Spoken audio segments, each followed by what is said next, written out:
Hello, this is Professor Fortin, and this is a short lecture, What is Food?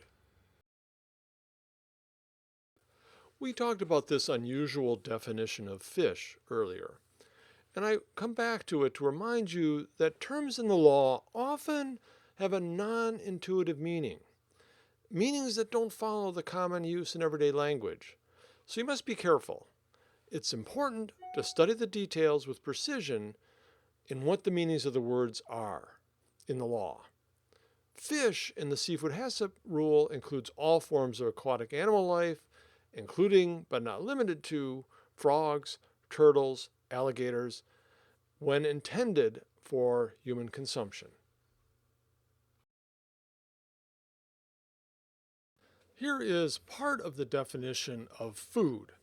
Food is articles used for food or drink. Is that good legislative drafting?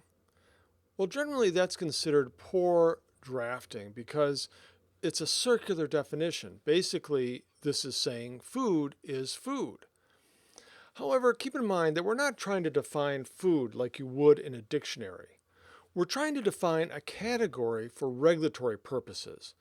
Even though the lack of precision is generally bad drafting, this broad definition is precisely and intentionally chosen by Congress to create an all-encompassing category.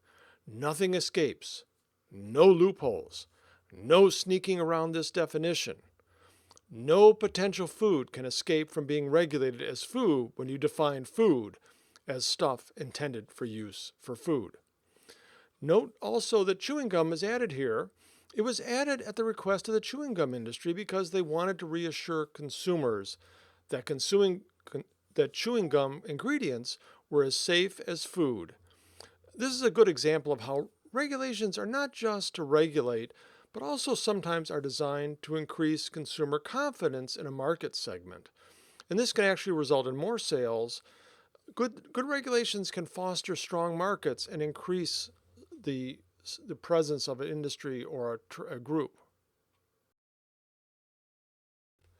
This food is crawling with maggots. It illustrates 2 points. First, what is food and what is gross? This may well depend on our cultural values. Insect larvae are accepted as food in a number of different cultural practices. Therefore, for cultural reasons, we cannot exclude things from food based on grossness alone. Second, you cannot exclude gross food from the definition of food in the law because that would create an immense loophole. This food with maggots, even though other food, any type of food that you can think of as the most putrid or foul imaginable, you can't even put it past your nose. It still is food. Common sense tells us it's not food. However, someone could blend the foul and putrid stuff and disguise it. Is it non-food or adulterated food? If spoiled food is no longer food, then it would be difficult to prosecute someone for violating the law on adulteration of food or selling spoiled food simply because they could claim it's no longer food.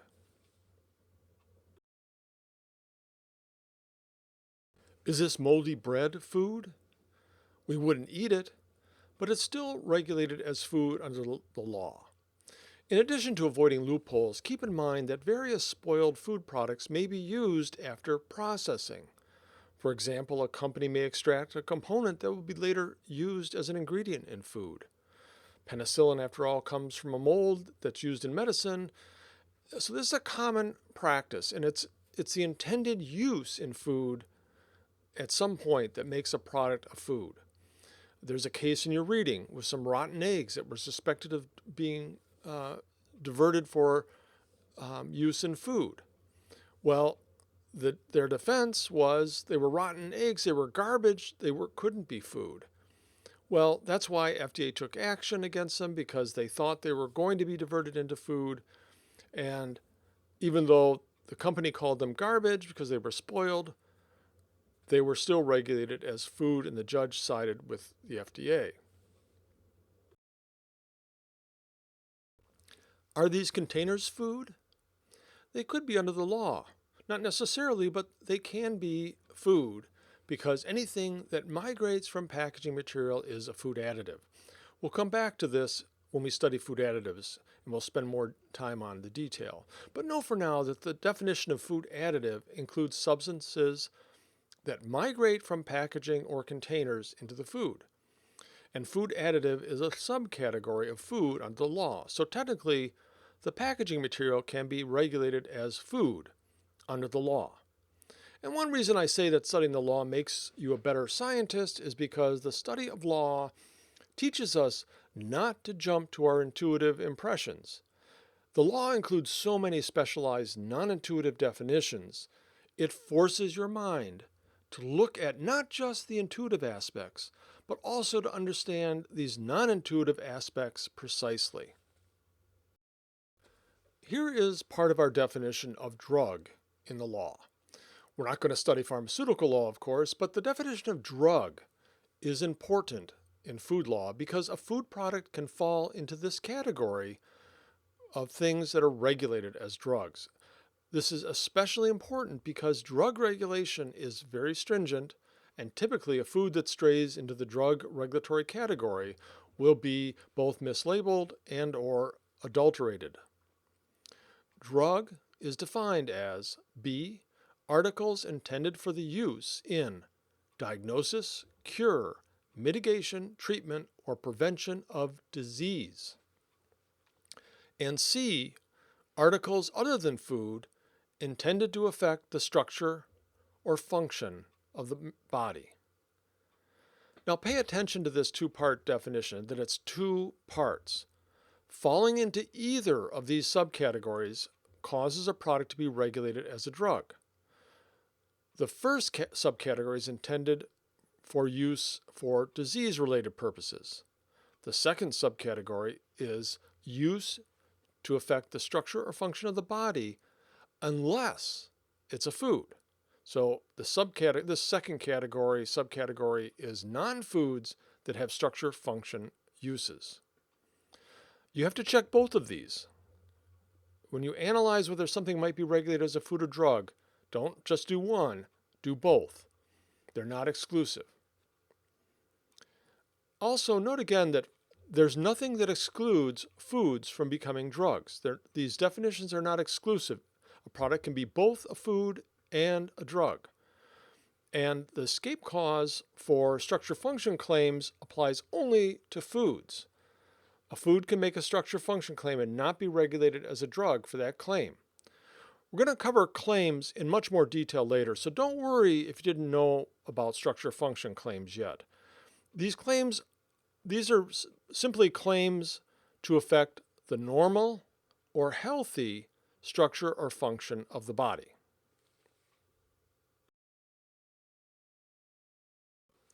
Let's look at an example. In the Nutrilab v. Schweiker case, the company Nutrilab argued that their starch blocker was a food because it was derived from beans and therefore it should be regulated as food. Now, as a food science note, beans naturally contain anti-nutrients. Plants produce these and toxins to prevent being eaten. Raw kidney beans contain an anti-nutrient that inhibits the body's production of alpha amylase, which is the enzyme that digests starch. With less alpha amylase produced, the body is less able to break down starch into sugars, glucose, for further digestion. So going back to the case, Nutrilab v. Schweiker, it gives us our best rule of thumb about what is a food and what is not a food. The court said common sense foods are consumed primarily for taste, aroma, or nutritive value. Note the or. That's important and sometimes missed. The Nutrilab pills are clearly not a common sense food because they're taken for the ability to block digestion rather than taste, aroma, or nutritive value. That's your first key takeaway from the case. Know the rule of a common sense food: taste, aroma, or nutritive value. The second key takeaway from this case is that the rule for what happens to a non-food that is intended to affect the structure function of the body. being taken for the ability to block digestion is a structure-function action. Because starch blocker is not a food, and because it's intended to affect the structure function of the body, both elements have to be there together. Be careful with that too. With both elements, it becomes a drug. Could blackboard chalk be a drug? Some of you will immediately think of the chemistry of the chalk and realize that chalk is mostly calcium carbonate. Because calcium carbonate is a base, it could be used as an antacid. That's clearly a drug use, so it's excellent for those of you who are looking at the chemistry and understanding it, but the law definition is based on intended use. We know the intended use of this blackboard chalk is a non-drug use. However, if you intended to use the chalk in food, it would be a food additive. If you intended to use the chalk as an antacid, it would be a drug. Keep in mind that you may have a product that's labeled as one thing, but it is represented for another additional use. Someone could take blackboard chalk and try to sell it for its antiviral properties. That turns the blackboard chalk into a drug. Similarly, that is how we have foods that are regulated as both foods and drugs. Also, be careful with the drug definition. Remember, there's two parts. The first part is intended use for disease-related purposes, but then you have a second way, not two parts, but two ways of turning it into a drug. The second way is whether it affects the structure or function of the body, but it has to be a non-food for the structure-function effect to be a drug use. So chalk reducing stomach acid is a structure-function effect. That effect does not make it a drug by itself. It's the combination of intended use for that structure function and the non-food status that makes the chalk a drug. Could bottled water be characterized as a drug? How? Think about it for a moment. Don't just jump to an intuitive conclusion. You may even want to jot down your answer on a piece of scratch paper. The answer is that if it's represented for an intended use related to a disease purpose, then it is a drug. It's regulated as a drug. I put this here in conjunction with the chalk because it's a mirror image of the chalk case. Just because the water doesn't have a pharmacological property does not mean the bottled water is not a drug. Again, it is the intended use of the substance that matters. There are lots of examples of bottled water that had drug claims, disease-related claims, that made the bottled water into a drug for regulation. Also, keep in mind that a drug claim on bottled water would make the product an illegal drug because it's not approved as a drug. The lack of pharmaceutical properties is irrelevant. The lack of effect is irrelevant. The fact the product doesn't work, that it has no effective value, does not change the regulatory status. An illegal drug is still a drug. An illegal claim is still a claim. Would your answer change if the product were cherry juice concentrate? What's your answer? Your answer shouldn't change. I threw this one in here because cherry juice concentrate is often consumed for reducing inflammation, a drug effect. Whether or not the cherry juice concentrate has a physiological effect has no bearing on the determination of the regulatory status. What matters is the intended use. Note again how the definition of food and drug are not mutually exclusive. So in the US, it can be a food and also be regulated as a drug. This is a trap you'll have to look for and avoid. Common sense will tell you that cherry juice is a food, but that is no protection against being regulated as a drug. Coffee. Is it a food or drug? Well, think about it. Coffee is consumed for its stimulus effect, and that's a structure-function effect. It's not consumed for its nutritional value, not black coffee anyway. So is coffee a drug? If not, why not? I hope you remember the OR in our three-part test of a common sense food. Coffee is consumed for taste and aroma. This makes it a common sense food. It doesn't have to have all three attributes. It's still a common sense food. What if I have a caffeine pill and I label it stimulant helps keep you alert? Now I have a structure function claim, but the stimulant pill is not a common sense food. It's not consumed for taste, aroma, or nutrient content. It's only consumed for the structure function effect, and it's not a food. Therefore, it's regulated as a drug.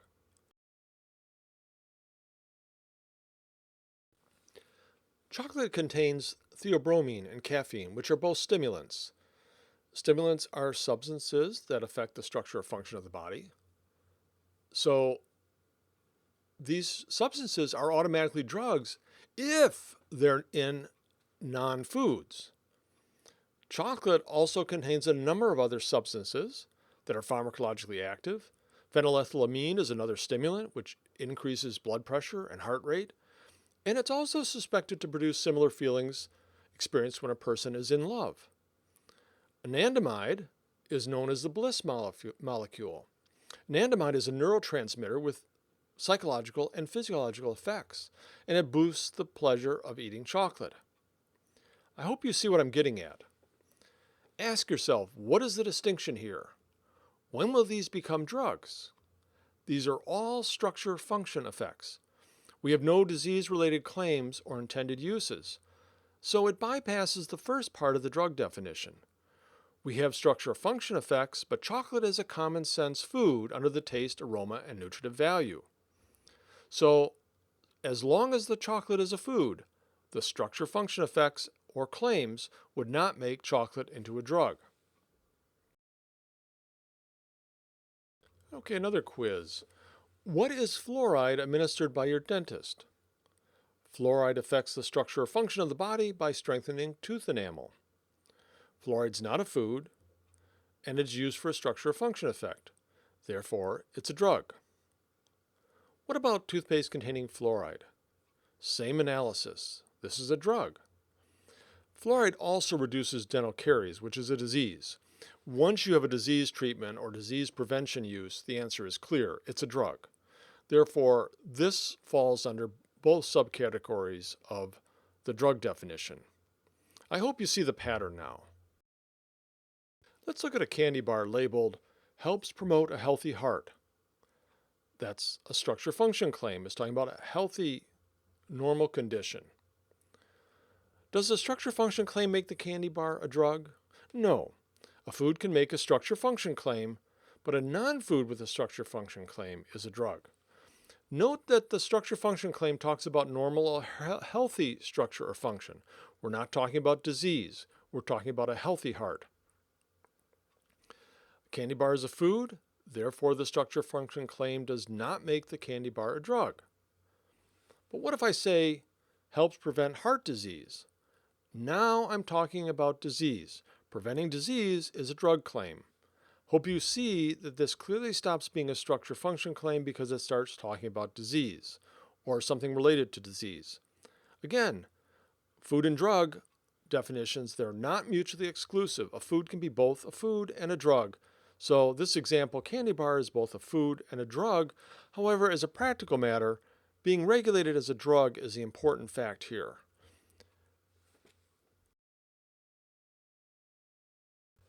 That's all for now. As always, I hope if you have any questions, you'll please post them in the discussion forum.